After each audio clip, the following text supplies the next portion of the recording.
As a manager, you might have to tell a senior engineer that their work isn't good enough. You might need to inform someone that they aren't getting promotion they expected. Or maybe you're in a management interview at Google and they ask, "Tell me about a time you gave negative feedback." What would you say? How would you even start? In your job and in your interviews, getting this wrong is not an option. Stick around, because today I'm going to give you exact playbook to handle these conversations with confidence and turn them into a positive outcome.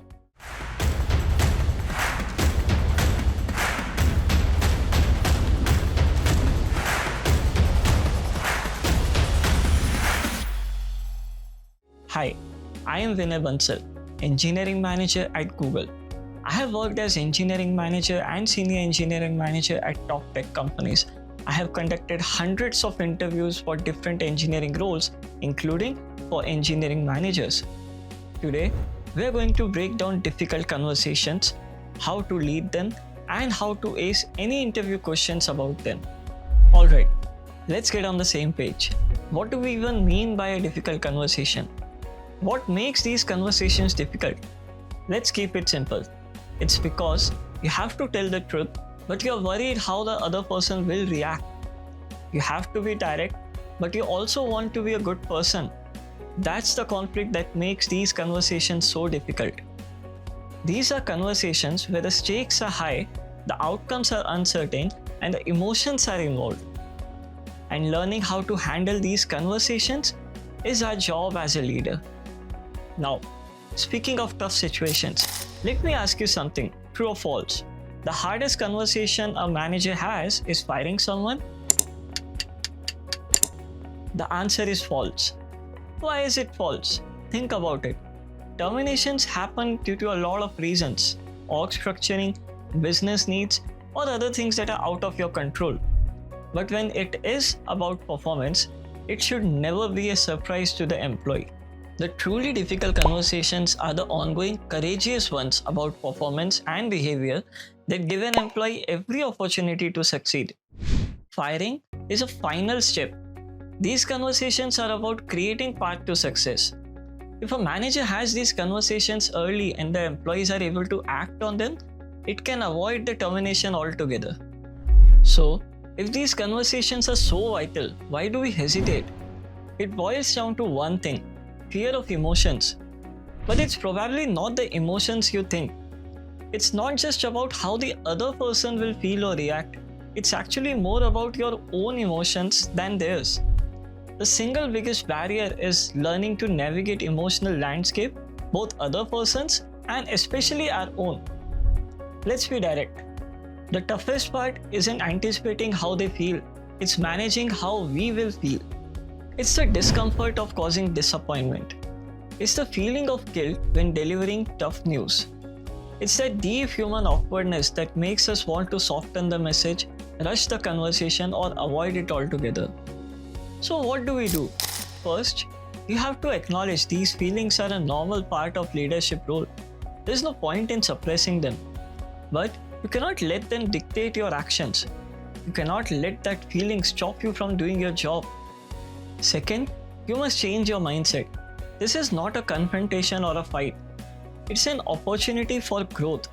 It's a chance for you to grow as a leader and for your employee to grow as a professional. You are not there to attack them.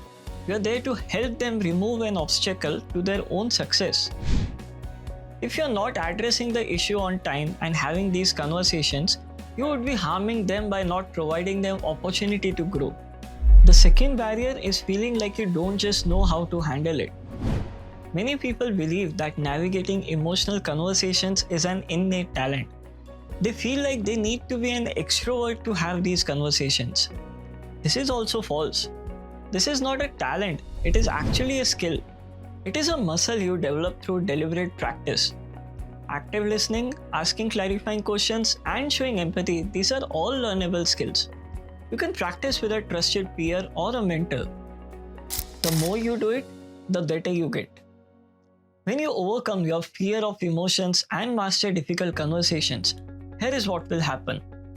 The employee either steps up, improves their performance, or they realize this isn't the role for them and find something that is. Both of these are positive outcomes for your team and your company. In my experience, I have seen so many managers who handle these conversations, even when in the interview setting, fall into one of these two traps. First, they're the avoiders. The avoiders hates discomfort and wants to keep the peace. They think they are being kind or being cool by letting things go. But it's a false peace. All they are really doing is letting problems get worse. And here's a classic example of this you see all the time, especially during performance reviews. The manager plays the victim. They'll say something like, I fought for you to get a better rating, but my boss just wouldn't approve it. This is a complete failure of leadership. It shows that you don't have the courage to own the decision. Your employee sees right through it and it destroys their trust in you. Your job is to deliver the message with facts, explain them why behind the decision, and most importantly, give them a clear plan on what they can do to win next time. Then you have the aggressors. They come in loud and angry. They talk, but they don't listen. They might get people to do what they want, but they create a team full of fear. Due to this pressure, even the high performers are not able to perform their best. It also leads to people taking shortcuts to achieve their set goals, like skipping tests to deliver the items out of fear. Both are terrible ways to lead. Great managers don't choose between too nice or too tough. They combine these two things. They are clear and they are kind. Being clear means you are direct and honest. No fuzzy language. It's about respecting the other person enough to tell them the truth. Being kind means you show you care about the person and you listen. It's about having empathy and actually listening to them. Showing that you care about them even when delivering a difficult message. Your goal as a great manager is to become the assertive, constructive leader. Being a manager who is direct and compassionate, who is clear and curious. You should also listen. Alright, you have done the internal work. You have built the right mindset. Now, let's get tactical. Let's discuss step-by-step playbook for preparing and delivering constructive conversation. This is where theory becomes action. The success of your conversation is determined before you even walk into the room. Preparation is everything. First, gather your facts. Don't use fuzzy words. Be specific and use objective and observable behaviors. For example, don't say, you have not performed well. Say, you have missed last 2 project deadlines. Don't just say, your code quality is low. Instead, say your code test coverage was less than 60% and 3 of your pull requests broke the build. Facts are your friend here. Data makes the conversation objective. It's not a personal attack. It's a discussion about evidence. Second, define your goal. What is the outcome you want from this conversation?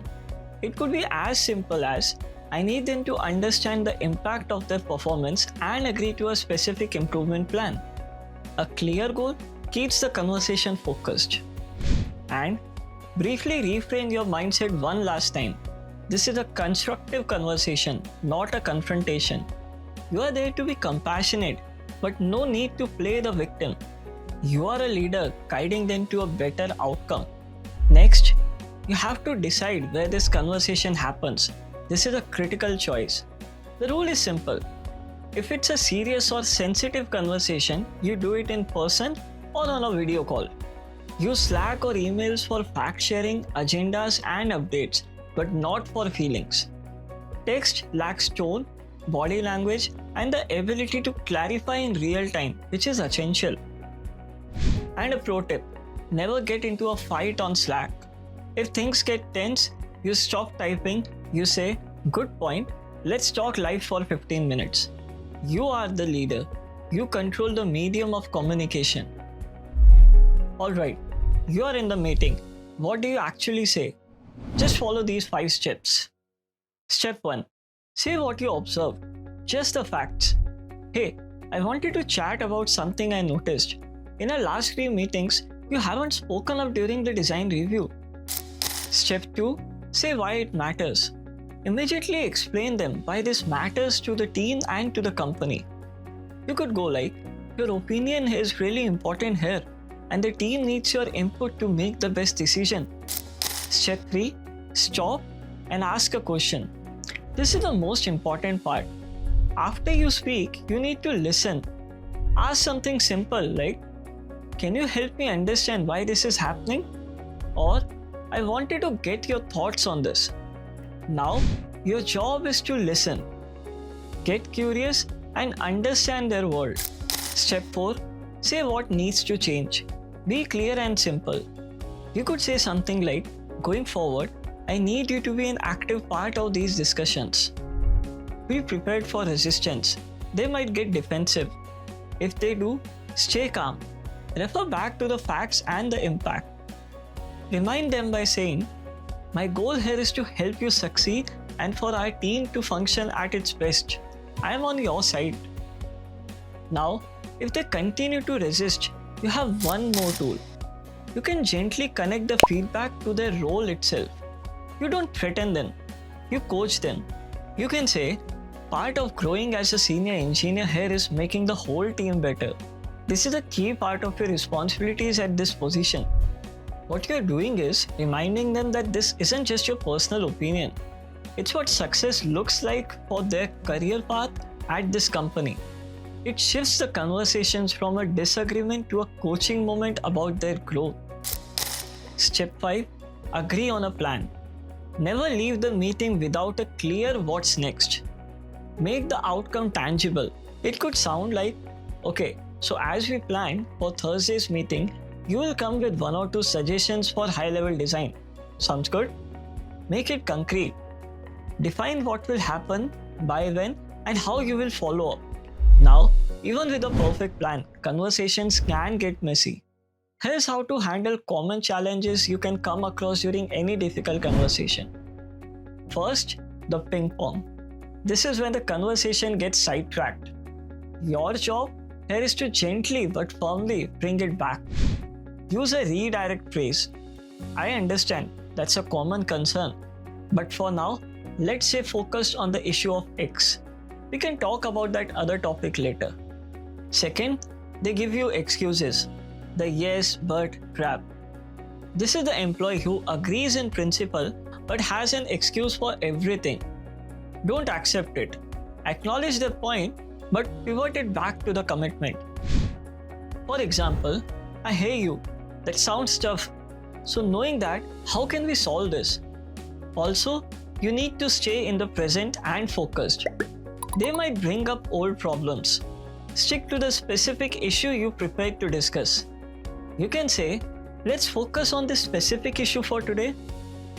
Your focus and discipline will keep the conversation productive. Finally, what to do if the person gets very emotional or even starts to cry. Don't panic and don't immediately try to fix their feelings. Just pause and give them a moment of silence. You can say something calm and supportive like, "Let's take a moment," or "I can see that this is difficult." Your job isn't to stop the emotion, it's to show respect for it. Once they are ready, you can gently bring the focus back to solving the problem together. Your calm, steady presence is the most powerful tool you have. Your work isn't done when the meeting ends. You need to document the conversation. Send a brief, factual follow-up email. No need to send a transcript, just 2 to 3 bullet points stating the discussed issue and next steps you agreed on. This creates clarity and ensures you are both aligned. You must also follow up. This is where I've seen so many managers fail by not following up. You can check in during your next one-on-one to see if they are making progress. Acknowledge their efforts or reiterate if things still need to get aligned on the track. This shows that you are serious about the issue and also their success. Alright, you have the playbook. Now let's learn how to handle this in interview. What do you do when the interview at Google or Meta asks, "Tell me about a time you gave difficult feedback"? You can't just say, "I'm good at difficult conversations." You have to prove it. You have to prove it by telling a story how you handled such conversations. A story is your proof. It's what separates a good manager from a great candidate. To make your story powerful and easy to follow, structure it with a simple framework called CARE. It stands for context, action, result, and evaluate. Let me show you what a complex Google level answer using this framework sounds like. The interviewer asks the question and you say, "That's a great question, Neil. So in my previous role, I was leading a team responsible for a crucial API gateway. One of my senior engineers, Alex, was brilliant in coding, but he constantly failed to document his work. This was creating a major silo and a big risk for the team. The situation came to a head when we had a Severity 2 incident. The on-call engineer couldn't troubleshoot effectively because there were no documents and our time to resolve was 3 hours longer than it should have been. This even got visibility from my director. So, my goal was clear. I needed Alex to understand the impact of this and start documenting the work. I prepared by gathering data, the incident report, plus examples of 3 recent features which missed documentation and had blocked the other team members. In our one-on-one, I was direct. I started with the facts. I said, "Alex, I wanted to talk about the incident last week. The on-call engineer struggled because the services wasn't documented. This isn't the first time this has blocked the team." And this is where Alex pushed back. He said, "Look, my job is to ship features and I'm faster than other team members. If people have questions, they can just ask me. Do you want me to slow down?" Now this was the crucial moment. I knew I couldn't get defensive. So first, I validated his point. I said, "You are right. Your speed is a huge asset and we don't want to lose that." Then I reframed the issue back to his role. I said, "But this isn't about being fast versus being a team player.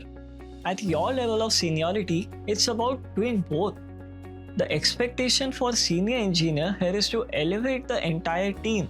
And right now, the lack of documentation is holding them back. It's creating a single point of failure." I further explained him the why part. We can't build a scalable long-term service if the crucial knowledge is stuck in one person's head. My responsibility is to reduce risk of the business, and your responsibility as a senior leader on this team is to help me do that. That's why this is a non-negotiable part of your role." I could see this landed with him. He nodded and understood the principle of why it was important. The issue was no longer about his willingness, but about the overhead. He said, "I get it now, but I'm worried that creating heavy documentation will kill my productivity." That was the opening I was looking for.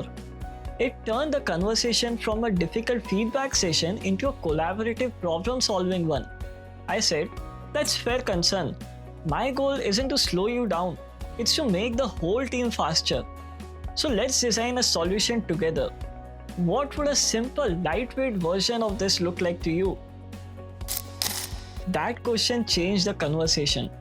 Alex suggested creating a simple one-page template in Confluence for new features. He designed it himself.